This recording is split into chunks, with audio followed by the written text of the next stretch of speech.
Welcome back to my channel. అందరూ ఎలా ఉన్నారు? అందరూ బాగున్నారా? ఈరోజు రెసిపీ చూసారు కదా మీరు తమ్నైల్లో, మామిడికాయ రేలు అలాగే మునక్కాడ కూడా వేసాను అనమాట. ఈ స్టైల్లో అయితే నాకు తెలిసి ఎవరు వండుండరు, చాలా తక్కువ మందికి తెలుసు. నాకు తెలిసి ఇది చాలా మందికి తెలియదు.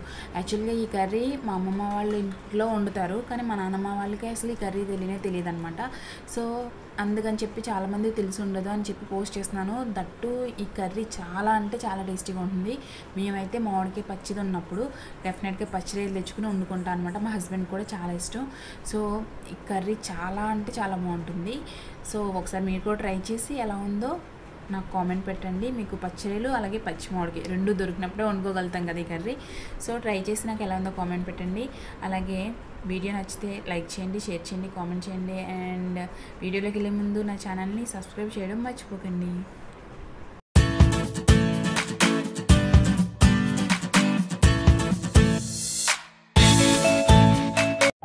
ముందుగా రొయ్యల్ని ఉప్పు అలాగే పసుపు కూడా వేసుకుని బాగా కడుక్కోండి.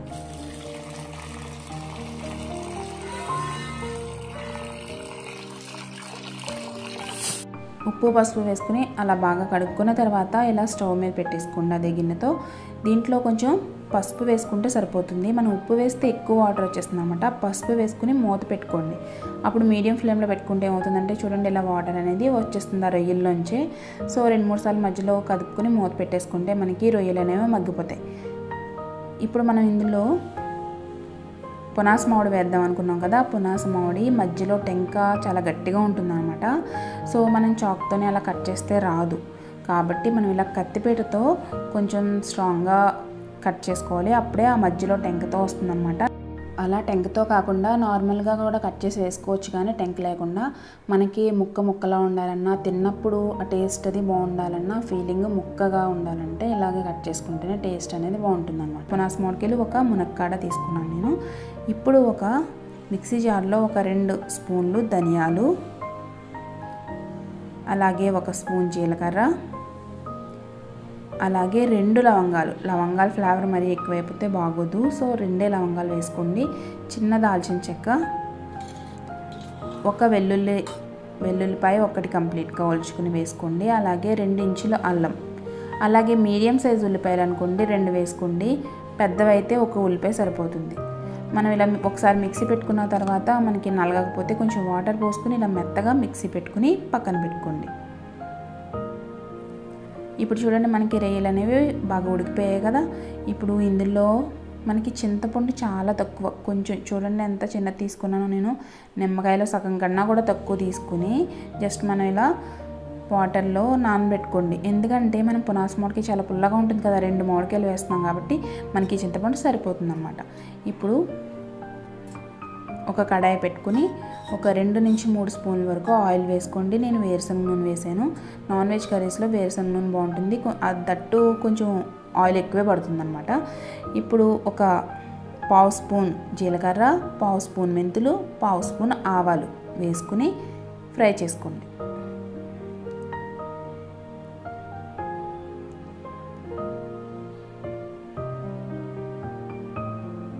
పులుసుకూరలో ఏవైనా సరే మెంతులు ఆవాలు వేసుకుంటే టేస్ట్ చాలా బాగుంటుంది, కాబట్టి పులుసుకూరలలో ఎప్పుడు కూడా మెంతులు ఆవాలు వేయడం మిస్ చేయకుండా వేయండి, ఓకేనా. ఇప్పుడు ఇందులో నేను ఈ పచ్చిమిర్చి చాలా కారంగా ఉన్నాయి, అందుకని ఒక 3 వేస్తున్నాను. పెద్దగా పొడుగ్గా ఉన్నవైతే ఒక 4-5 వరకు వేసుకోవచ్చు. చూడండి ఇలా మధ్యలో ఇలా గుత్తుగా కట్ చేసుకుని పచ్చిమిర్చి వేసుకున్నాను ఆయిల్లో. అలాగే 2 రెమ్మలు కరివేపాకు కూడా వేసుకుని ఫ్రై చేసుకున్నాను. పచ్చిమిర్చి కూడా చాలా బాగుంటుంది, ఆ పులుసులో ఉడికిన తర్వాత తినడానికి చాలా బాగుంటుంది అనమాట. సో వేసుకోండి. మనం ఆల్రెడీ పేస్ట్ చేసి పెట్టుకున్న ఈ ఉల్లిపాయ పేస్ట్ ఉంది కదా, సో దాన్ని కూడా వేసేసుకుని ఫ్రై చేసుకోండి. మనకి లవంగాలు అవి ఎక్కువ వేసేస్తే ఫ్లేవర్ బాగోదనమాట. సో లవంగాలు ఈ కర్రీలో ఎక్కువ వేయకూడదు. ధనియాలు, జీలకర్ర, అల్లం వెల్లుల్లి పేస్ట్ ఉంది కదా, ఇదే మంచి ఫ్లేవర్ ఇస్తుంది కర్రీకి. సో ఇప్పుడు సాల్ట్ వేసుకోండి. అలాగే ఒక 2-3 స్పూన్ వరకు మీ స్పైసీనెస్ని బట్టి కారం వేసుకోండి. నేను 200 స్పూన్స్ వేసాను, మీరు 2-3 వరకు వేసుకోవచ్చు ఇందులో. అలాగే కొంచెం ఒక పావు స్పూన్ పసుపు కూడా వేసుకోండి. ఆల్రెడీ మనం రొయ్యల్లో పసుపు ఎక్కువే వేసి ఉడికించుకున్నాం కాబట్టి ఇక్కడ మీరు పసుపు మిస్ చేసినా వేయకపోయినా పర్వాలేదన్నమాట.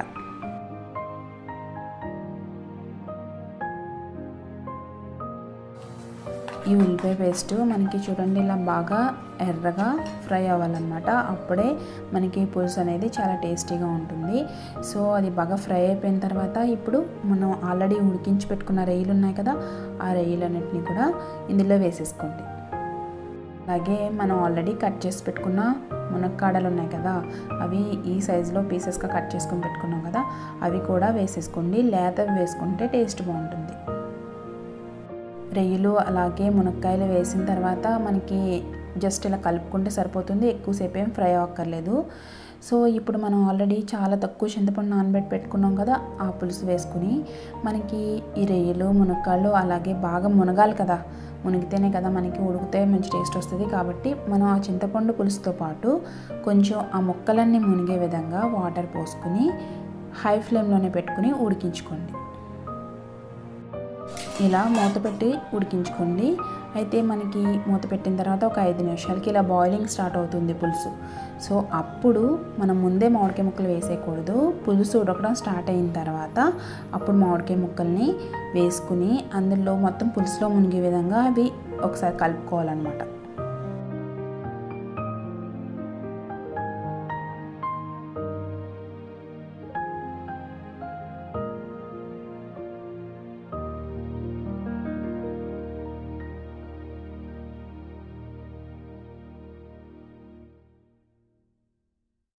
ఇలా మామిడికాయ ముక్కలు కూడా మునిగే విధంగా కలుపుకొని ఇప్పుడు మళ్ళీ దీని మీద మూత పెట్టేసుకోండి. మీరు ఉప్పు కారం చెక్ చేసుకోవాలనుకుంటే ఇలా పులుసు ఉడికేటప్పుడు ఆ వాటర్ని చెక్ చేసుకోండి. నాకైతే ఉప్పు తగ్గింది. సో ఉప్పు తక్కువ ఉందని చెప్పి నేను ఉప్పు కొంచెం వేసుకుని కలుపుకొని మళ్ళీ మూత పెట్టేసుకున్నాను అనమాట.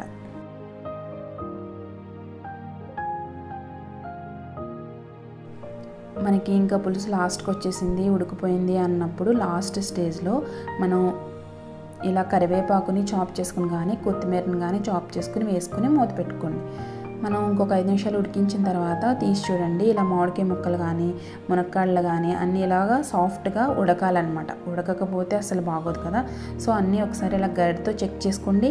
మరీ పులుసు తగ్గిపోయింది అనుకోండి, అప్పుడు కొంచెం వాటర్ అన్నా పోసుకుని ఉడికించుకోండి తప్ప మనం ఆఫ్ చేసేస్తే దగ్గరికి వచ్చిందని చెప్పి ముక్కలు ఉడకకుండా టేస్ట్ అయితే అసలు బాగోదు అనమాట. అందుకని మొత్తం అన్నీ బాగా ఉడికించుకోవాలి.